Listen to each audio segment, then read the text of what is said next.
A very good morning, everyone, and thank you for joining. My name is Tanya, and I will be your host for today's webinar on transfer pricing key considerations for businesses in the UAE.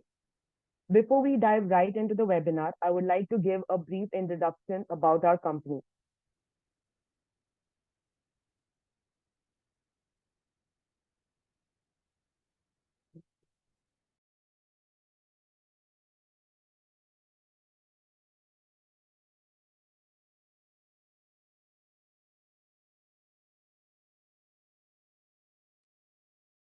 ITC Accounting and Tax Consultancy is one of the top and most reliable tax agency firms in the UAE. In a short period, our team has mastered how to give clients the best tax solutions catering to their needs. You can expect an uncompromised approach when it comes to quality and professionalism. We deliver a streamlined approach that sets us apart from the competition. We have already positioned ourselves as a corporate tax, VAT, and excise tax specialist in the market.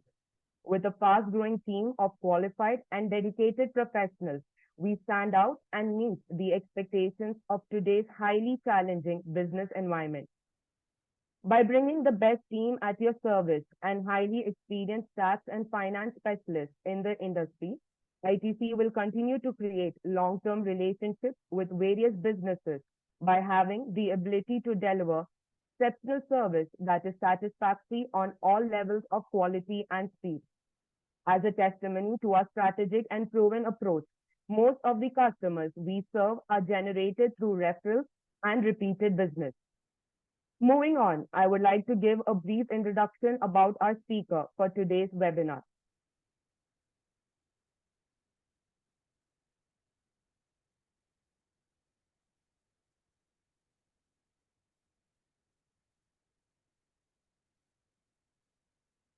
Mr. Medad Elab, the partner of Direct Tax and Compliance. Mr. Medad is a seasoned tax expert with a distinguished career spanning over 30 years with significant and influential roles in both UAE and Egypt. His extensive background includes pivotal positions such as Head of Internal Audit and VAT and Corporate Tax Leadership within one of the Middle East's largest conglomerates. His proven expertise spans across multiple sectors encompassing hospitality, automotive, construction, real estate, education, and healthcare. Backed by a distinguished collection of certifications and a particular interest in information technology and digital transformation, he stands at the forefront of technology integration in tax consultancy. This proficiency, complemented by active involvement in various committees, strengthens his ability to infuse cutting-edge technology into tax services. His leadership extends into crucial roles as a board member, advisor, committee member, demonstrating a proven ability to drive projects, lead and acquisition due diligence, and conduct comprehensive feasibility studies. Additionally, he has valuable teaching and training experience, having served as a lecturer in various institutions. Within the realm of tax consultancy, he specializes in creating a holistic tax compliance strategy, implementing strategic IT changes, and establishing sustainable practices. Having innate project management skills and acute understanding of various business departments, he approaches complex business challenges holistically, making him an invaluable asset to ITC. We welcome you, sir. Before we start the webinar, I kindly ask our audience today to share their valuable questions on the subject in the Q&A section. This will contribute to an interactive session and ensure that you derive maximum value from attending. Your participation is important to the success of this event. I would now like to invite and hand over to Mr. Medad to commence the webinar. Thank you very much, Tanya. Can everybody hear me?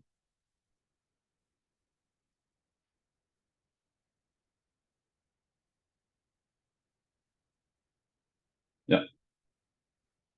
Am I audible to everybody?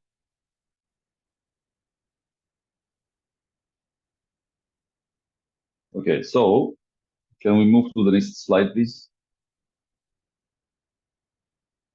Well, good morning to everyone, and thank you for attending this webinar. I would call it actually discussion more than webinar. And of course, it's a hot topic.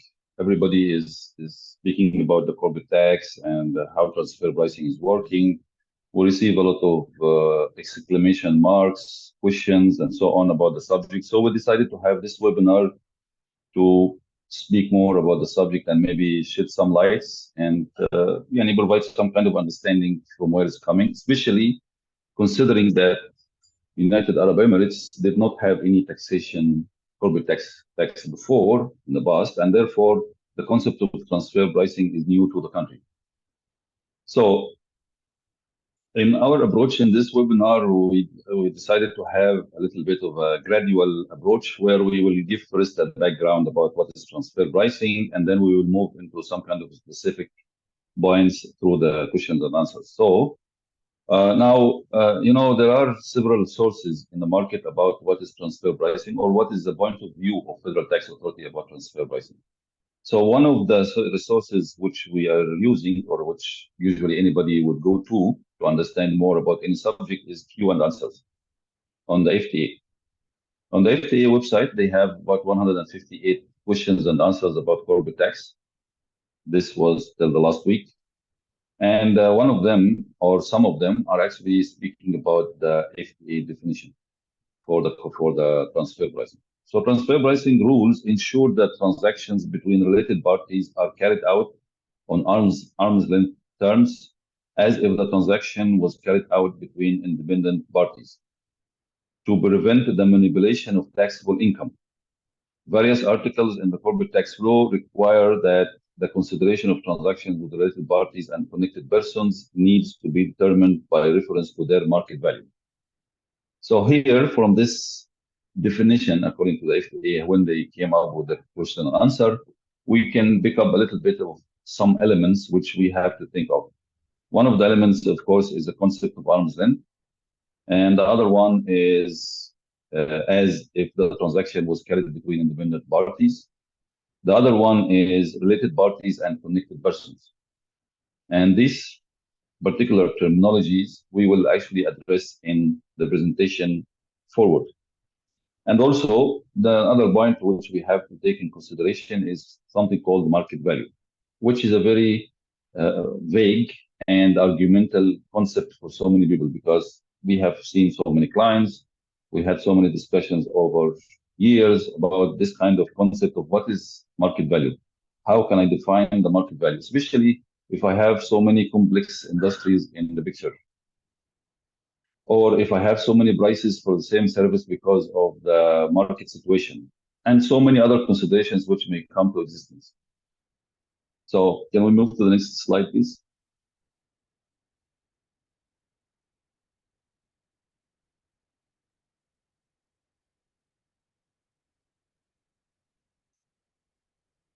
Can we move to the next slide, please? So then FTA issued a guideline, a document called guidelines. It's 140 pages about transfer pricing. This was a few months back. So in this guideline, they made this particular definition, which is transfer pricing is primarily a tax concept, but which also has impact on accounting and risk-related implications. It refers to the pricing of transactions or arrangements between related parties or connected persons that are influenced by the relationship between the transacting parties. Transactions that occur between related parties or connected persons may include, but are not limited to, trade of services, tangible goods, intangibles, financial transactions, as well as certain transactions involving a permanent establishment. So here in the definition issued in the guideline, which issued by Federal Tax Authority, which representing the point of view from the Federal Tax Authority, that they are referring to transfer pricing as a tax concept, but it has an effect on the accounting and risk-related implications.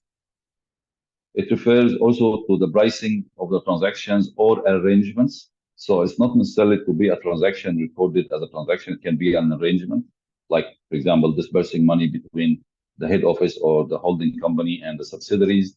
or dispersing money between two companies which are related to each other, and so on, so on, so on. Also, they are referring to examples of the transfer pricing transactions, such as trade of services, tangible goods, intangibles, financial transactions, as well as certain transactions involving a permanent establishment. And the permanent establishment for everybody is a concept where in the tax regimes, the first thing has to be established is where is the permanent establishment for the taxpayer. Because based on the permanent establishment, the residency of this taxpayer will be identified. And to take an example, a company is established in UAE and it has its head office where the board is sitting, where the strategic plans are done, where all the major aspects from the strategic point of view are done in France. That means, practically speaking, that the company here is just merely a branch or some kind of an extension of the permanent establishment or the place of effective management in France. And therefore, any transaction between the company here and the company in France must have this kind of transfer pricing, even if it's not on the paper appearing as owned by it or whatever. So permanent establishment is a concept which very essential to understand who is the related party, to understand where they are resident from the tax point of view, and many other aspects will follow. Can we move to the next slide, please?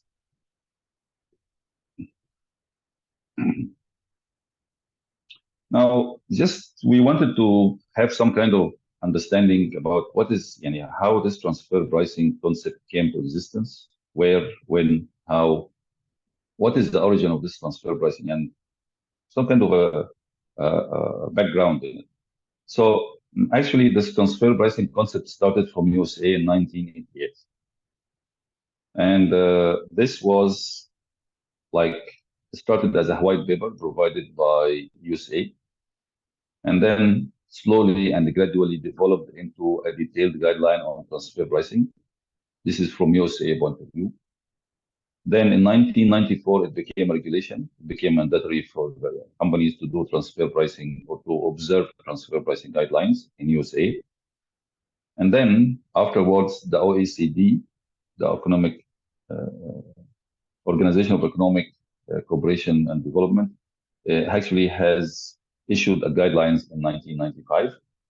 And then as of now, we have the guides of OECD, which mentioned in the tax law, in the corporate tax law in UAE, we have it as on 2022, January 2022, which is supposed to be used whenever transfer pricing transactions or studies are made according to the corporate tax law number 47 for 2022. So transfer pricing as a concept is not new concept. It is actually a very old concept. It's like nearly about 40 years old, and it was practiced and exercised in so many areas all over the world, mainly in the Western Hemisphere, for the last 30 years plus. So, and the main guidelines are going to be very similar. So whatever is going to follow to be followed here is going to be followed in Europe and so on, so vice versa. So the same rules is happening everywhere. So this slide was purposely done in this manner just to show you that this is not a new concept. This is a very old concept, and it's already established in so many other countries. But because it was not, there was no corporate tax here, this concept was not introduced. Can we move forward, please?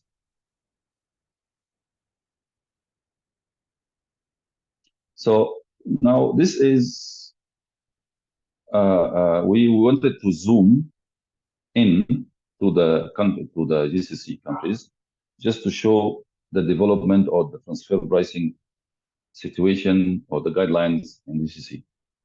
So as we can see from this table, we have collected this information, of course, from all possible sources. So now in case A, this was issued, the guidelines for transfer pricing was issued in 2021. In UAE, this was issued this year, current year, Qatar 2021, Oman 2020, and Bahrain and Kuwait, we practically speaking searched for any kind of guidelines for this particular subject, but so far not yet issued or very clearly defined by them. Now, all these guidelines for in case A, on UAE, Qatar, and Oman, all of them are practically are for or are depending on the OECD guidelines. There is no major difference between what OECD guidelines are saying and what is written here.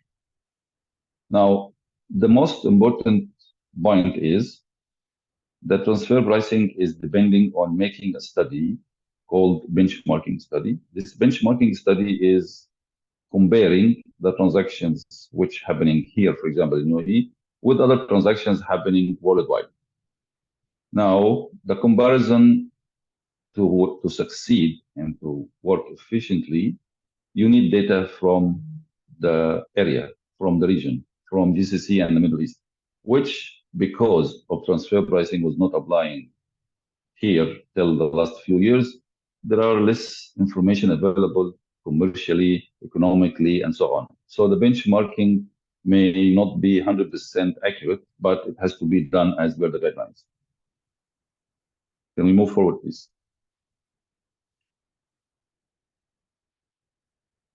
Now, zooming in more, we are moving to United Arab Emirates, which is our concern.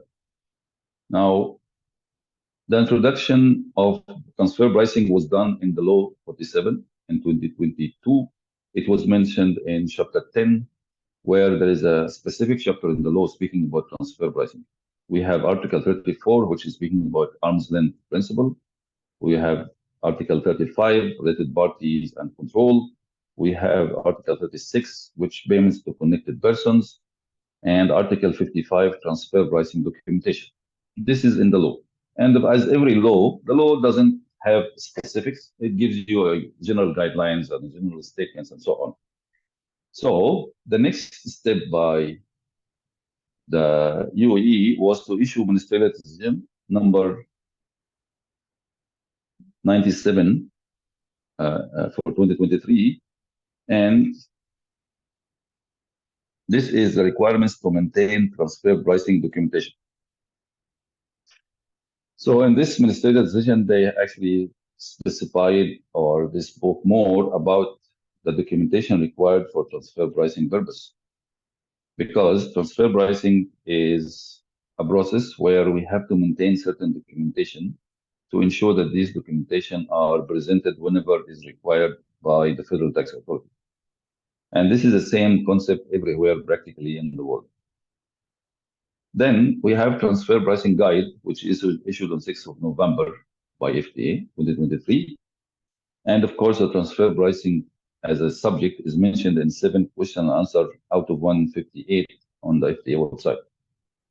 So these are the sources of information about the concept of transfer pricing and the guidance of transfer pricing in UAE so far, till we prepared this presentation last week.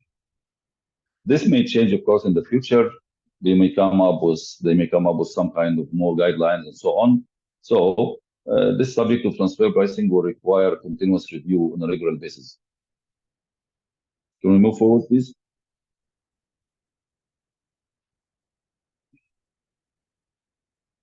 Now, as we spoke about transfer pricing so far, we have given a background about what is transfer pricing. We have given a background about the transfer pricing start point, where it started, the position in GCC, how it was established in UAE, and so on. Now, there are some certain elements in the transfer pricing which we have to speak about. Now, number one, we hear the word related parties so many times everywhere. We also hear connected persons. We also have arm's length. We also have analysis. We also have documentation. So these are very important elements. So if we take one by one, now the related parties concept number one in UAE is a little bit different from the related parties in other jurisdictions. Why? Because in many other jurisdictions following transfer pricing, they have personal income tax. But in UAE, we don't have personal income tax. And therefore, the related parties are having two major segments. One segment of them is the corporate related parties. That means companies related to other companies, where the shareholding, the common shareholding is 50% or more. This is the related parties segment number one. The related parties segment number two is the individuals, the natural persons, which are the shareholders. So, assuming that there is a company which have 5 shareholders, right? Now, if these shareholders together or individually can control 50%, they are considered as related parties. And their families up to the fourth grade. Their families up to the fourth grade.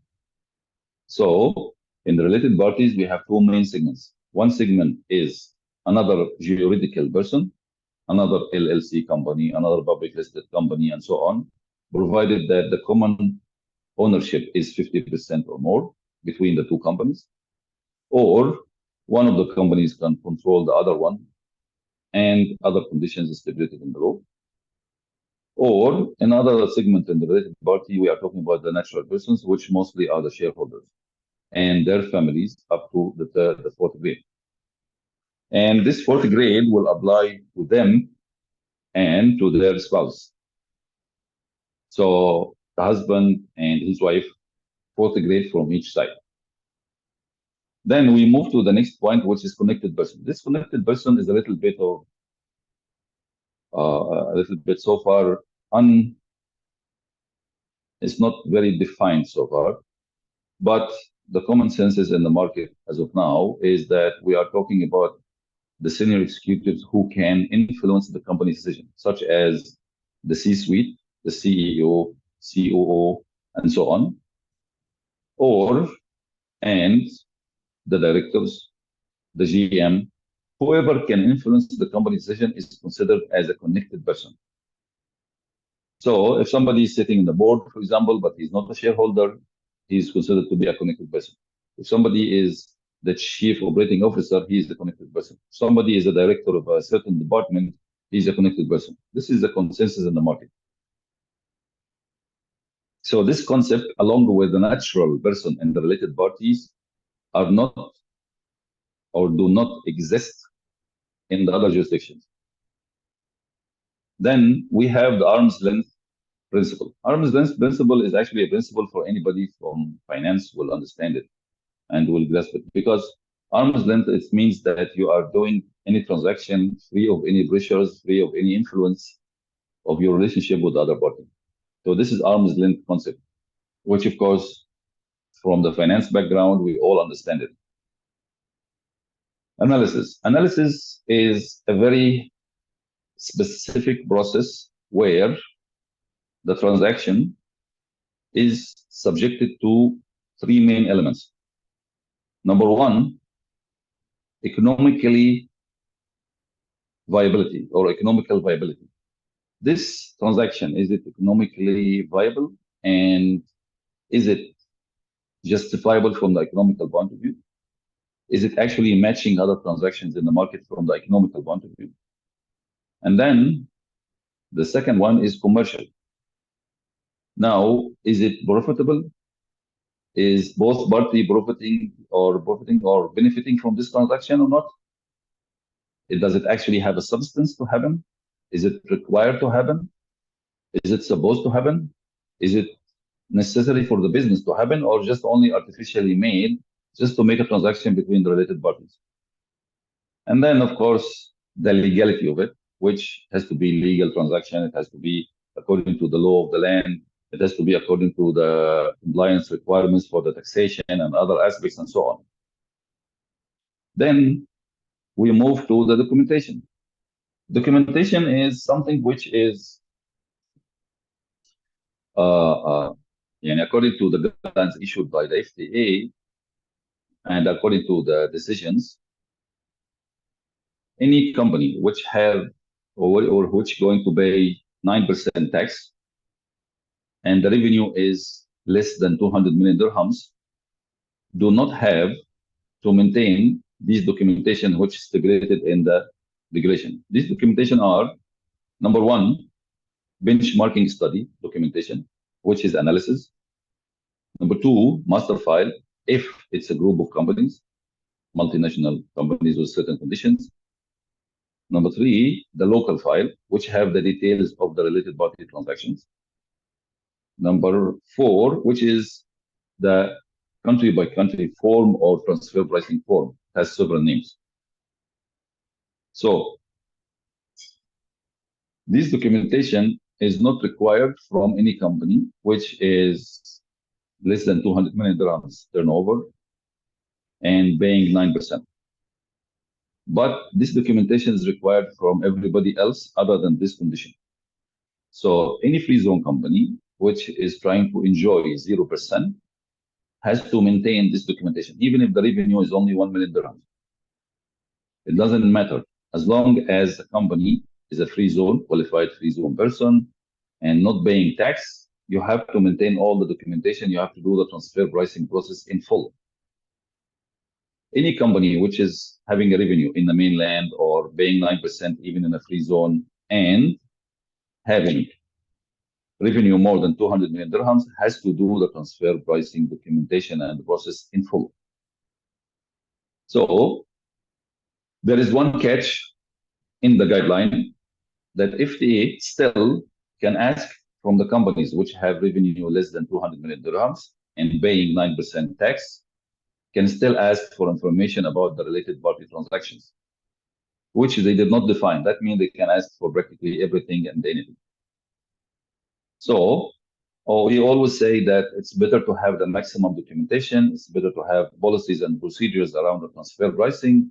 It's better to have every possible bit of information and documentation there. So in case there is an audit by the Federal Tax Authority, we are compliant, we are okay, and our compliance to the maximum. Can we move forward, please?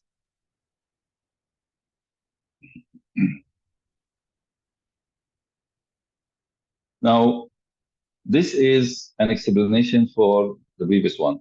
We just wanted to make it in this particular shape, so it will have a very, very good understanding from all of you. Now, related parties and connected persons, as we said, there are three segments here. One segment is our corporates, LLCs, public listed company, LLC in a free zone, LLC out free zone, whatever. This is called corporates. Sole proprietorship and partnership is not corporate. I have to repeat this again to make sure everybody is clear about this point. Sole proprietorship, unincorporated partnership are not corporates. They are actually in the second division, which is natural persons. So sole proprietorship or unincorporated partnership is not corporates. They are natural persons. And then we go to the connected persons, which is in the circle, which is called high-ranking executives. High-ranking executives. That means the executives who can change or can influence the company position. As we said, the C-suite, the GM, the director, or anybody in their designation. Maybe his designation is not CEO or CEO, but he is really influential on the company. Still, he's a manager. Why? Because it differs from one company to another. So you have to take it and measure it according to your organization. Find out who can influence the company decision, who can go and give an opinion and the owner will listen to him. This is a connected person. Straightforward. Who can give an opinion and the company will listen to his opinion and change the course of action. This is a connected person. So we have three main segments: corporates, which are incorporated juridical persons. The second one is natural persons, which including the sole proprietorship, including individuals, shareholders, and unincorporated partnerships. Can we move, please, to the next one?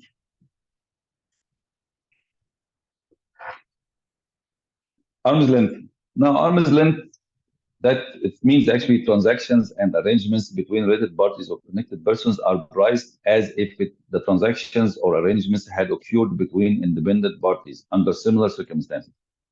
We are all in the market here, just for the sake of being transparent and clear. We are used in the past to deal with our system concerned company, related companies, and give them a discounted prices, give them a favorable pricing, and so on, because we are, as a group or as a group of companies or related parties or whatever, we want by anyhow to ensure that the money or the cash flow doesn't go outside.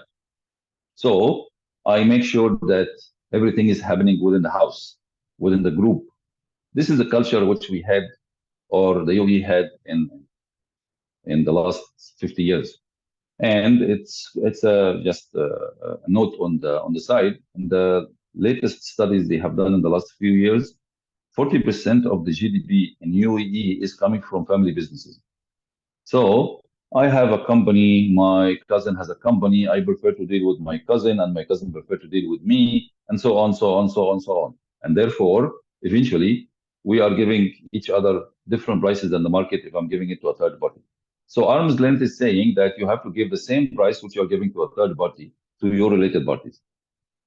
Few companies are doing that, but the majority of the market is not doing that. Why? Because this is the sense of family and the sense of that, no, no, I have to give him a discount. He's my friend, he's my family, and so on. So all transactions must be recorded, must be according to market forces without effect from related party relationship. So this is arm's length principle, which is already there in our finance and accounting education. We know it from day one, but it was not happening because there was no requirement for us to observe that. We were all following whatever the owner is saying. It's his company. Well, there is nothing which forcing us to do otherwise. We are doing it maybe sometimes, but this is how it was happening. So this will change now dramatically. And I'm sure it will have some kind of a major effect. You can imagine that you have a lot of transactions with your related parties, which done in this manner. Now you have to start doing it in a different manner. Or you will pay actually extra tax or less tax. It depends on the situation. So it has to be looked at significantly. And usually, from our experience, when internal parties like the head of finance or the finance team are trying to tell to the owners, it doesn't sink in well. That's why a consultant or advisor may come in the picture. So another point of view will be presented in a different manner with a little bit of maybe different presentation, so on, which might help. So can we move to the next one, please?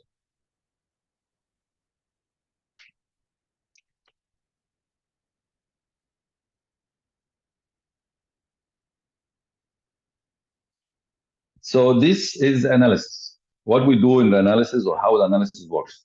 Number one, of course, you have to identify your related parties. You have to know who is your related parties as per the regulation and as per the guidelines available in the market and available according to OECD, according to the UAE regulation, according and so on, so on. So first thing, you have to identify who is your related party, which by itself is a good or big study because we have to study all the trade licenses, we have to study the structure, we have to ask for information about the owner's family till the fourth grade. It's kind of a very big exercise. And then identify the transactions which has been done in last year, for example, in 2023. So you can take them as for the benchmarking for that.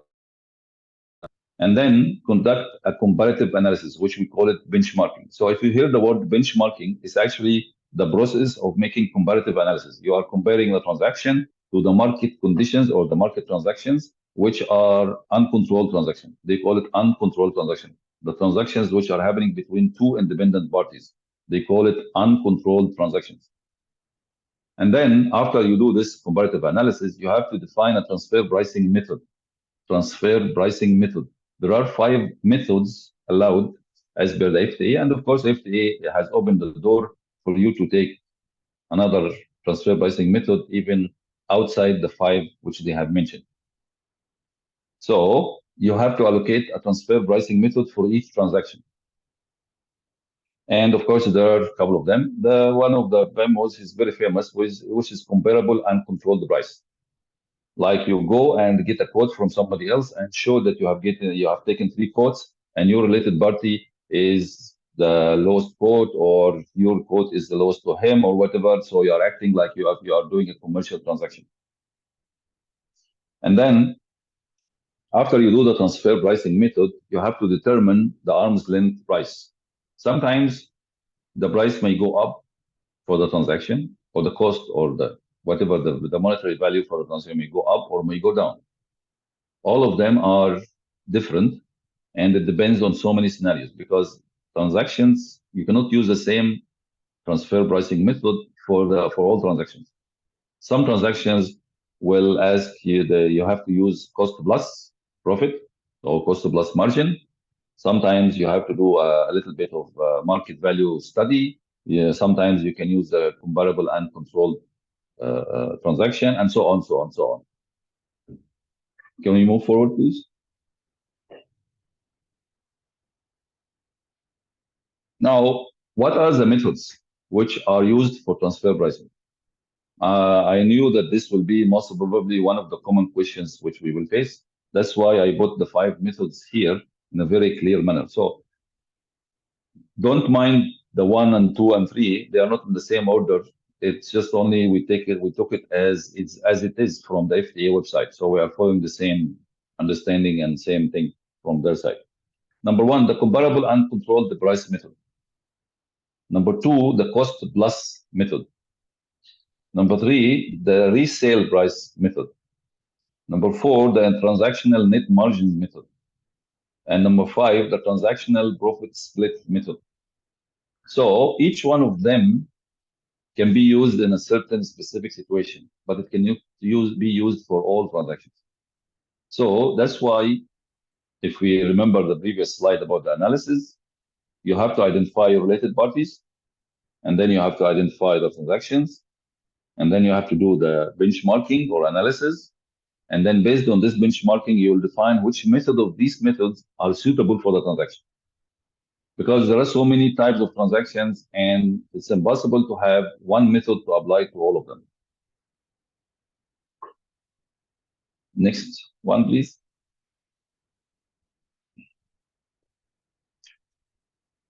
Now, the documentation. Remember what we said about the documentation? Now, again, we put it here in a different slide so everybody will have the focus. Of course, we will be sending you this presentation after the webinar, so you can just refer to it if you want at any point of time. So the FTA may ask for information about transfer pricing from the categories not mentioned above as and when they require. This, they kept it open so they can ask for practically anything, for anything, anytime. Taxpayers are required to continuously maintain updated transfer pricing documentation. So part of your processes which have to change, that you have to do a continuous review for your transfer pricing documentation. So every year you have to do a review. You have to look for all your transactions. You have to do this study. Maybe you have to do another benchmarking study for new transactions which happened during last year, which you are not sure about, or it was not there in the beginning, and so on. So this is ongoing process. It's a marathon, not a sprint. You will not do it once and then forget it. No, it has to happen on a regular basis. But preferably the shortest period possible. Let's say, for example, if you are going to do it, we recommend that you do it on a quarterly basis, just to make sure that nothing is going wrong and make sure that you are compliant. Then what are the documentation which is required? Now, there is one called General Transfer Pricing Disclosure Form, which is for the multinational establishment group, which are having revenue over 3.15 billion dirhams a year, or revenue more than 200 million dirhams, or a qualifying free zone. So this is required from all these 3 categories. Then you have a master file. Again, it's required from the same 3 categories. Then you have a local file, which again required from the same 3 categories. But we go for something called country by country reporting. And for anybody who is here in the country for the last couple of years, there were a regulation called country by country reporting requirement. And in this regulation, any multinational establishment which revenue is exceeding 3.15 billion AED per year has to make a report according to this regulation, has to make some kind of filing, and so on. So this is the source of this particular last category, or the 4th category in the table.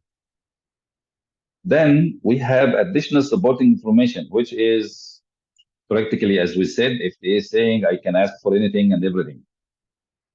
So that means the transactions with the related parties are extremely, extremely, extremely important from the compliance point of view. Why? Because FTA can ask about anything at any point of time.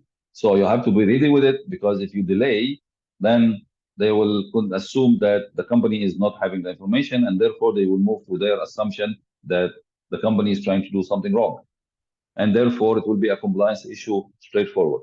So the related party transactions is a very critical element in the compliance from tax point of view.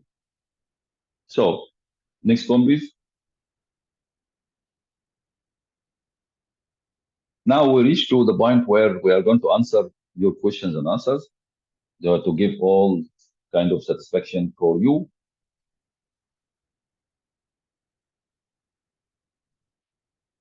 Now we have here a question saying uh,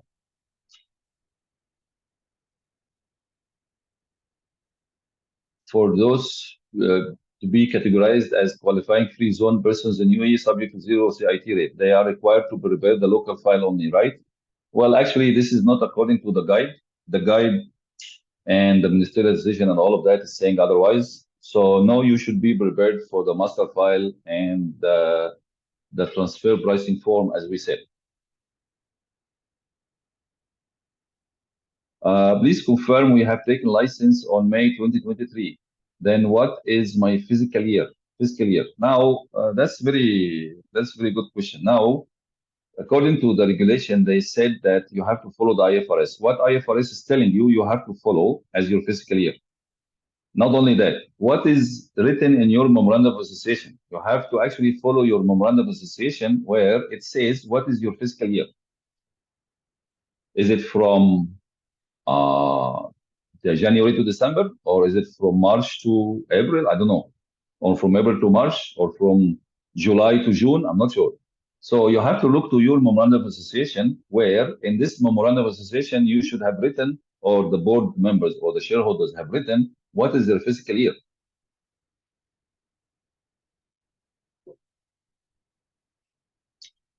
So how does the speaker qualify to be a tax expert? Oh, thank you very much, Mr. Stephen. Now, that's a very good question.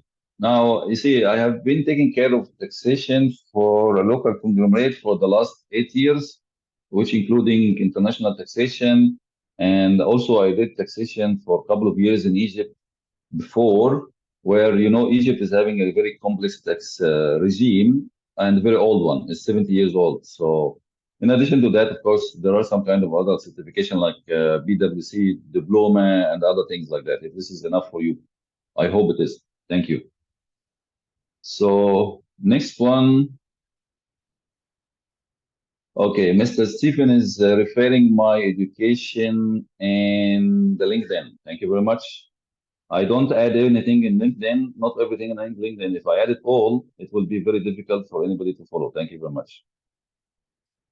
If there are two UAE related parties both buying and selling in the same transaction, how many transfer pricing documentation is required? Both the buyer and the seller respective are required, or one is enough already?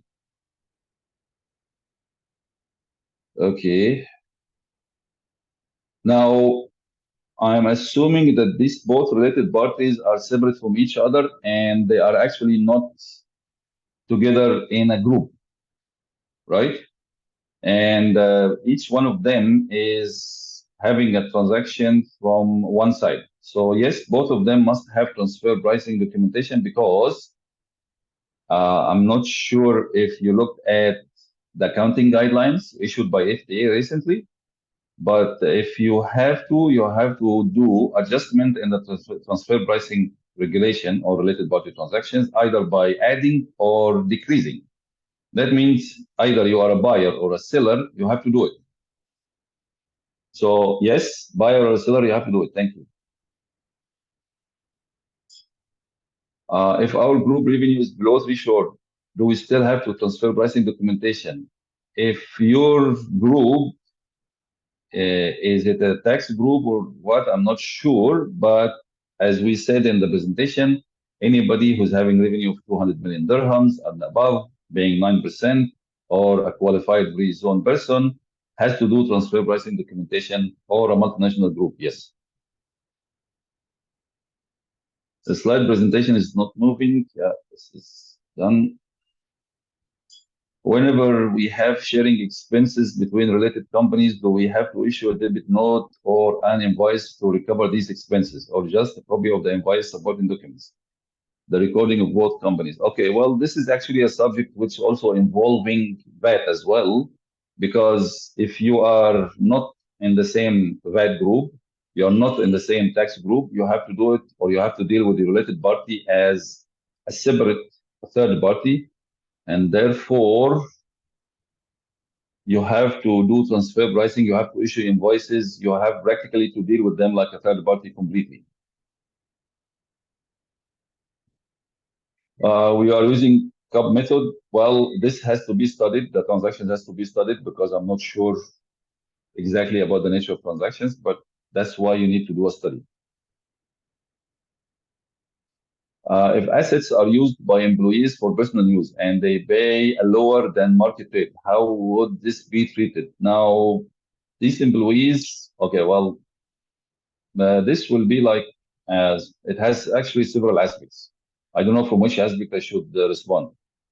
From transfer pricing, first of all, these employees has to be connected persons. So I'm not sure if they are connected persons or not. If they are connected person, then when your company is making the tax return, you have to actually increase the cost or the to the market rate and adjust your taxable profit.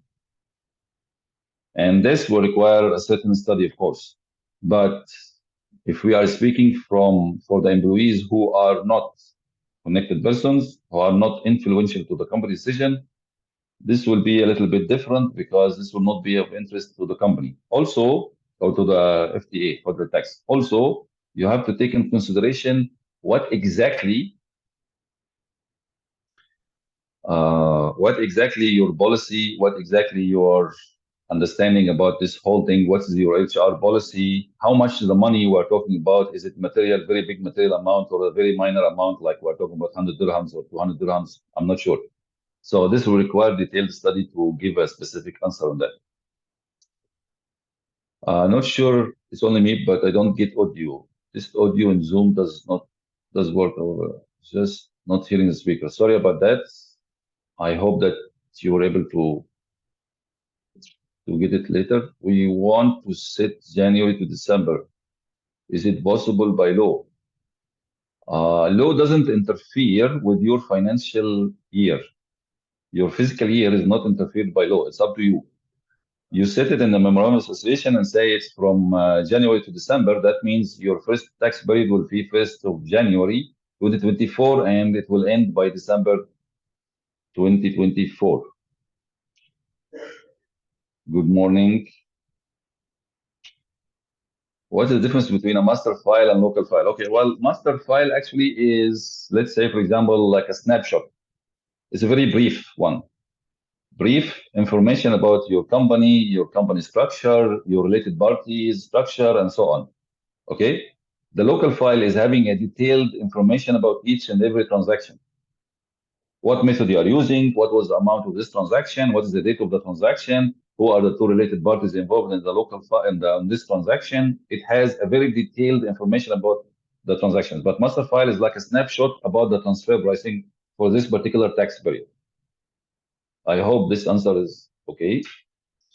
The salary to the management, who's also a related party, requires maintaining all transfer. Yes. Yes. Under DIFC free zone, yes, you have to maintain all this transfer pricing documentation for management, who is also a related party. Absolutely. Yes, you have.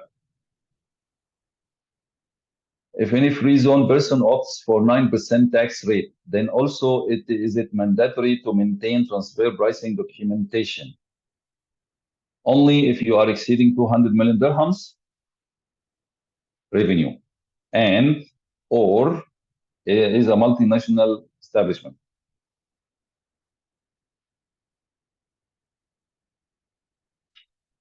How FDA issued the guidelines for doing benchmarking for UAE? How is benchmarking done? Well, actually, they didn't issue guidelines for benchmarking. They just explained the processes or the steps which I explained in this presentation by speaking about the economically, commercial analysis, economical analysis, and so on.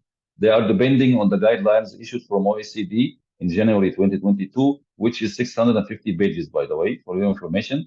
So they didn't speak about you should go to this website or do this benchmarking here. They didn't say that. All what they said that you have to do the benchmarking. They give a brief about the steps or the points which has to happen in the benchmarking, which is commercial, economical, and all of that. And that's it. Do we need to subscribe for a software for benchmarking? Actually, well, it's not a software. It's mostly websites like Bloomberg and other websites, which yes, you have to make a subscription for it, and the subscription is not cheap. It's very expensive, and that's why it's better to do it in an outsourcing format where if you have two or three, use or do benchmarking only for this transaction. Otherwise, the subscription will be very expensive. So unless you have a very large number of related party transactions, I would not recommend to have a subscription. You make a cost effectiveness first before you do it. We have an employee who's having another business in his name. We have transactions with this company. Will this company be a related party? What about if this company is under his wife's name? Well, okay, well, if this employee is a connected person, that means he can affect the company decision, then yes, it will be considered as a related party because your company can control the other party. Yes, most probably, even if it's under his wife's name, because the fourth grade condition also applies to the connected persons. So yes, most probably, I have to check. We have to check the transaction itself and check all the background data. But if he's a connected person, like he's a CEO, for example, and he's controlling your company, and of course, it will be considered. It will be definitely, highly probably considered as a related party. If we have two entities in different geographies, for example, Netherlands and UAE, both have different offices, teams, and different expertise, but are sister concerns and have common shareholders. Now, Netherlands entity will contract from the client, but will have to subcontract.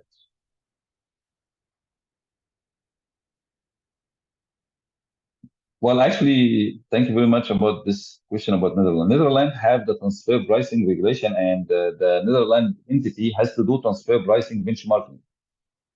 Okay, so you can actually use the same benchmarking which they have done for your sake if you want, because it's done in a European country and so on.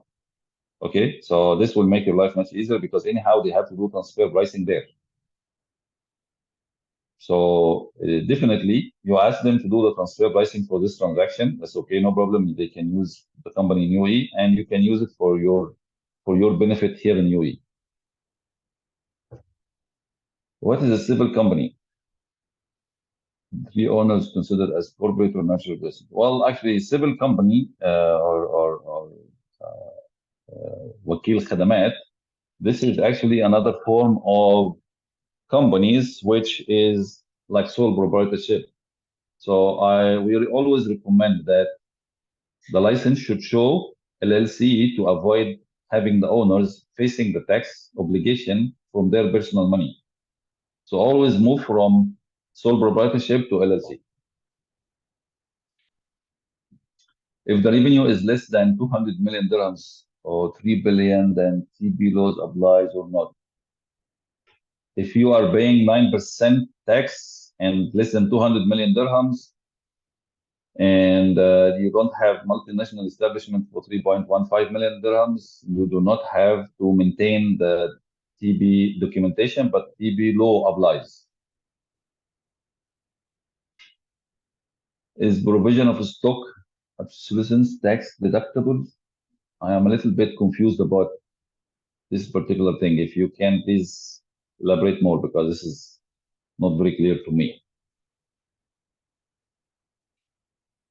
How is the funding between the group entities should be treated in the case of the exchange of services or when the pure financing? Okay, well, for financing, the expectation or the understanding from the transfer point of view that you have to treat it as if it is from a third party. That means if you go and get the money from the bank, you have to pay interest. So if you make a transaction through a financing arrangement, like giving a loan to subsidiaries, you have to take money back from them in a form of interest. So you have to charge interest as per the market rate. Hope this helps. Are there templates for TB documentation? Well, actually, there are so many templates all over the world, but for UAE, they didn't issue any templates so far. I'm sure they will do that very soon, maybe in the next few months. So you don't, worrying about it now is not something which is very urgent because we still have time and so on. First, the study has to be done and the forms and so on. This is very, what can I say, last stage situation. So I'm sure they will bring it forward soon. Our Dubai company is sitting around provide services to Dubai company. While the rest is city. Uh, well, I am not sure about Iraq situation from their point of view, but considering that there is a double taxation agreement, and if your board is here in UAE, actually the subsidiary of Iraq should register here. If you have the board here, if you have all the citizens here, Iraq subsidiary should register in UAE and pay tax in UAE as part of your group. And does it have to prepare TB files? Yes, it has to prepare TB files. Both ways you have to do that because it's actually part of your related parties transactions. If any free zone person opts for 9 tax percent, then it's also mandatory to maintain transfer pricing only if you have 200 million dirhams revenue or you are multinational organization. The salary to management who is also related party requires maintaining all transfer pricing under the DFC. Yes, I did answer this question before. I think so. If we have a group registration, do we need to maintain TB documentation? No, if you have a group registration, group tax registration, you do not have to maintain TB documentation because you don't have to observe TB between the tax group members.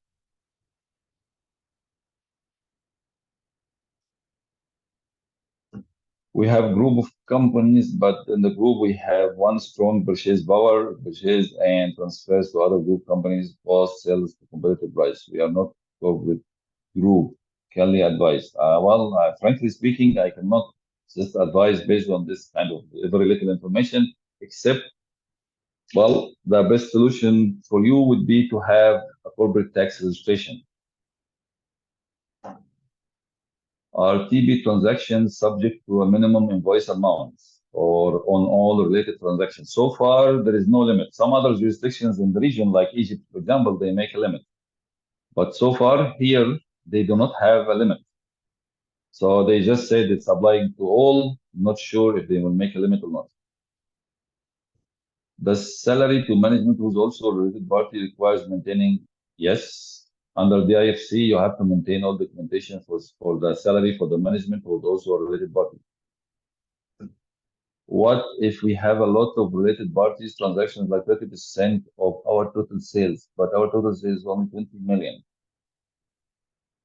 Well, you have to do some effort in making sure that this is a transfer pricing documentation or transfer pricing compliance. So at least you should have some kind of procedure in place where you acquire a third party quote for the same services. Make sure you are selling to them in the same price of the market as much as possible. And keep all documentation ready, and you have to make it in a separate file outside the system also. We have a free zone entity and mainland entity, same shareholders as per the agreed margin as per the internal policy document with them, which may or may not be lower than the market price. I'm not sure what is the question here, but you have to observe transfer pricing if you are meeting the conditions I mentioned. will you benchmark the transaction of payment remuneration of directors? Well, there are so many ways. You can go to the websites which I mentioned before, like Bloomberg and all of that, or do benchmarking, or ask a consultant to do it for you. But usually it involves searching for so many sources of information to document what they are taking is matching the market price. Is corporate tax applicable for free zone companies? Yes, it is applicable for free zone companies. How the market rate for the connected persons salaries will be determined if the company works in a niche and the industry average are not available.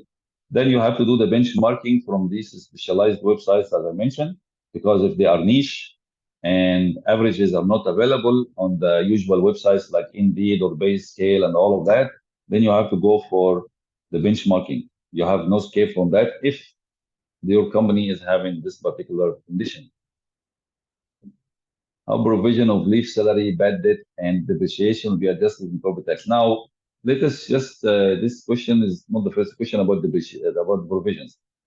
If you are following IFRS, then it's recognizable and it's allowed. You have to follow IFRS, simple as that. Some adjustments, which FTA has stated in something called accounting guidelines, you can actually check the accounting guideline issued by FTA. It has some adjustments only for specific areas, but the provisions are not one of them.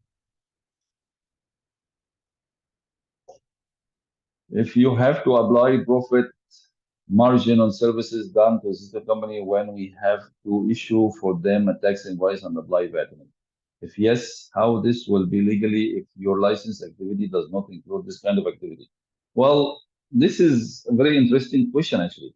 And of course, all the questions are very interesting, but this particular question is interesting because just for all of you for understanding, you have all to understand one thing.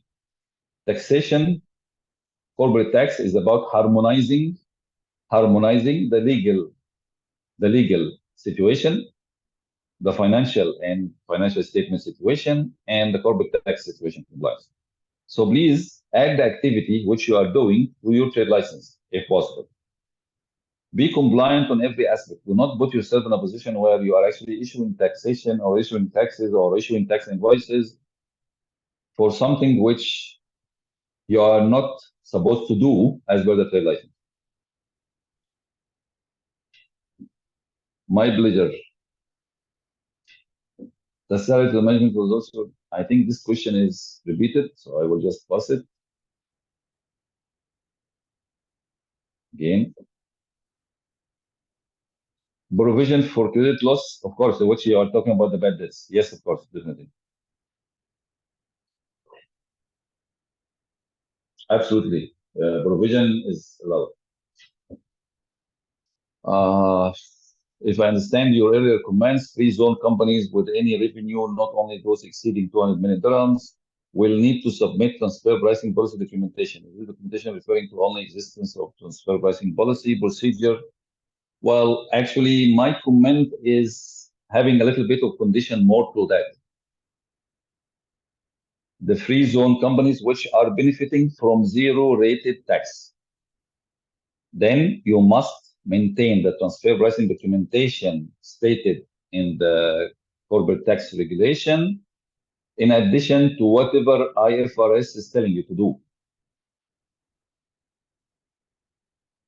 I hope this is clear. If company financial period is April to March, then your first tax year is April 2024 to March 2025. That means your tax return is 9 months after the 31st of March. I hope this is okay. Jan 24 to March 24 is applicable for calculation. No, if it's the company, as I said in the previous question, answer to your previous question, your fiscal year is from April, 1st of April 2024 to 31st of March 2025, and you have 9 months to apply for the tax return or body tax return forward. So January 24 to March 24 is not included, no. because you have to close your previous financial year, which is ending in 31st of March. Also, who will determine if a company is MNC or not? You have branches in 5, 6 countries. Will be treated as NMC. Well, yes, you will be treated as MNC, of course, if you have branches and you are exceeding 3.15 billion dirhams revenue for all your branches. And of course, more examination requires more specific answers requires more information. Of course. Company A gets contract from a client B and asks related party C to fulfill the contract and receive revenue directly from the client. How the transfer pricing between A and C will apply? Well, that's very interesting discussion, but unfortunately, I'm not able to give you an answer because I need to understand more about this subject. Like, for example, is the agreement showing this relationship or not showing the relationship? Is there any money between A and C? I'm not sure. So there are so much information, we need to give you an opinion about that. Is the qualifying group transactions need to be documented? Yes, because qualifying group transaction is not a tax group, and therefore you have to document it. Yes. And just for the sake of everybody, qualifying group is asking about the group of companies which has 75% common share. If one related party funds other related parties to be considered an arm's length transaction, would need to charge interest? Yes, you need to charge interest. We are working from a free zone area and sell products outside UAE, back to back, no warehouse here in UAE. And in this case, are we supposed to pay tax and we do all transfer pricing documentation as well? Unfortunately, you are supposed to pay tax, and therefore, if you are not exceeding 200 million dirhams, or you are not a multinational organization, then you don't have to keep the transfer pricing documentation, but you have to keep the information of it in case of if they ask you. From where we are defining related parties? Is it from IAS, IFRS, or from the local laws in UAE? Local laws in UAE, to be specifically, law number 47 for 2022, and whatever additional cabinet decisions or ministerial decisions or guidelines from FTA. This is from where you have to define related parties from the tax point of view. And please, I want everybody to understand that you may have different definitions for the related parties according to what source we are using.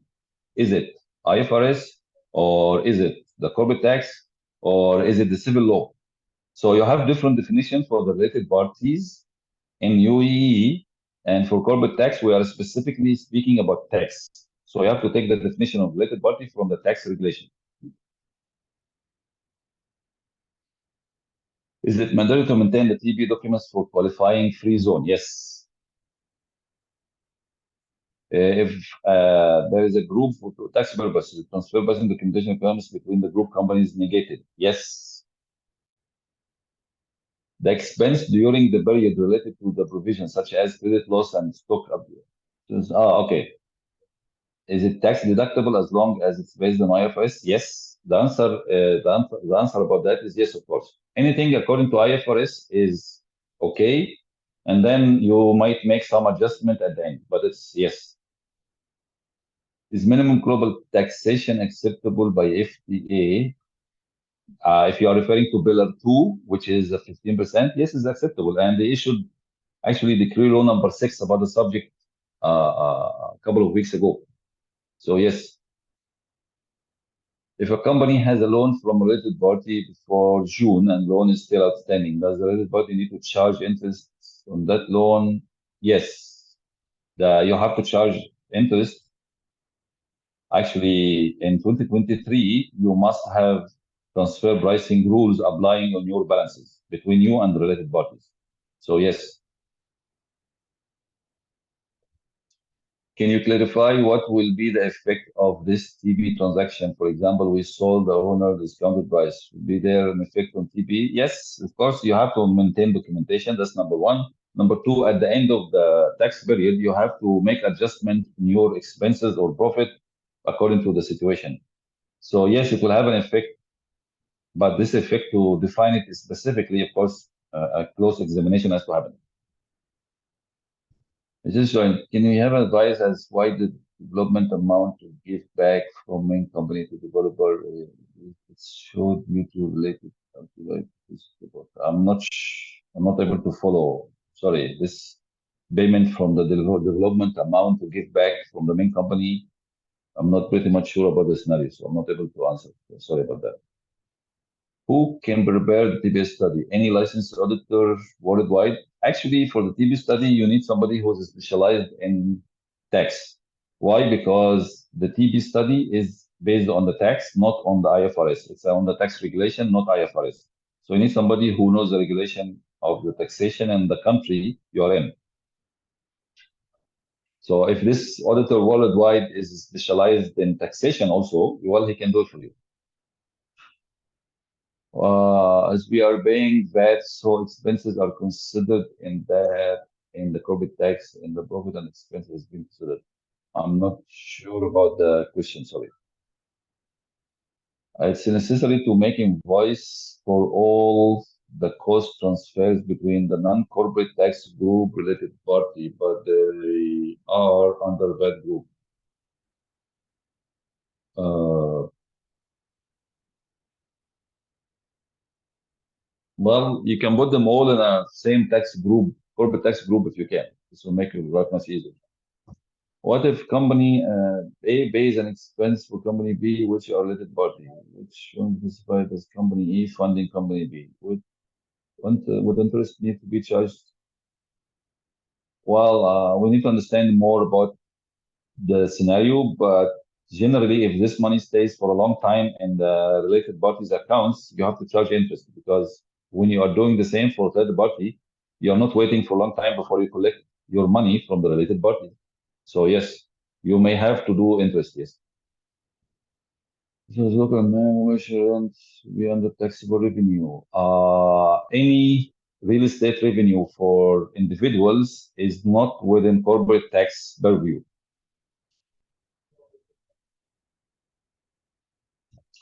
How are you gonna refund withholding tax from KSA? Well, actually, that's a very interesting question. There's something called foreign tax, foreign credit tax refund, and then there are certain steps which we have to examine the situation to do it for you. But of course, you have to bring a tax residency, you have to bring a tax invoice, you have to show the agreements. It's a lot of it's some kind of transactions you have to do to recover the tax, the foreign tax credit, and of course, you can deduct from your tax. So yes, it's possible, and but it requires some kind of a specific actions to be taken.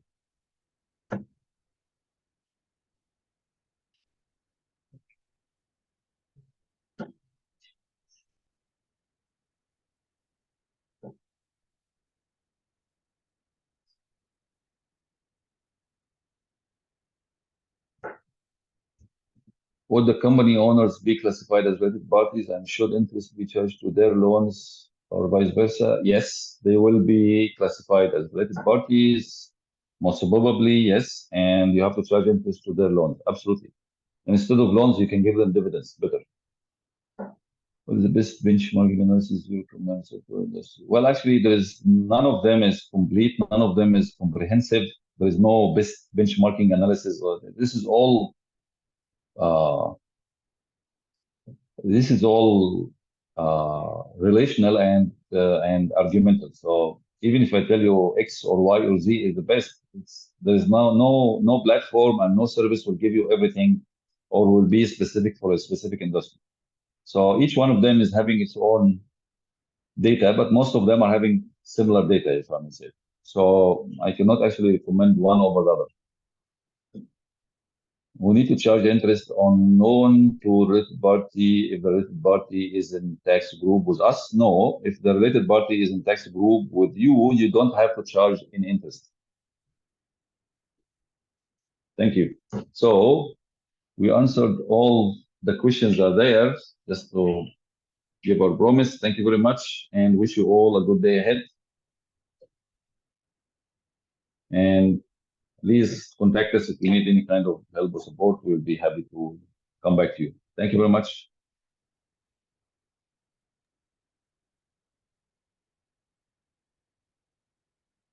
Thank you, Mr. Mehdat, for making this session so insightful and enriching. Thank you everyone for joining us and sharing in this enriching experience.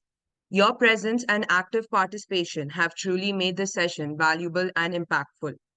We look forward to connecting with you again in our future webinars. Until then, for any further queries regarding excise, VAT, or corporate tax, kindly drop us an email or give us a call. The details are mentioned on the screen. Thank you once again, and I hope you have a good day ahead.